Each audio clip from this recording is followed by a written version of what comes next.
for you on the news at 10. They're called Flying Hobos, and this team soared a path into the history books. News 12's photojournalist Pat Mantle brings us this inspiring story.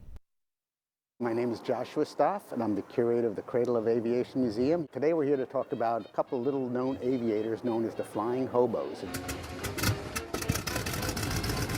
In 1932, no African-American aviators had ever flown coast to coast in the United States. One of these young men was named James Banning. He determined that he wanted to be the first. He took on a mechanic named Thomas Allen, and they got an airplane, an Eagle Rock, and they took off from Los Angeles, flying cross-country, and they had almost no navigational instruments, no radio. They were called the Flying Hobos because they were like raising money. They flew from town to town, towns that had a large African-American population, and raised money so they could do the next leg of the flight.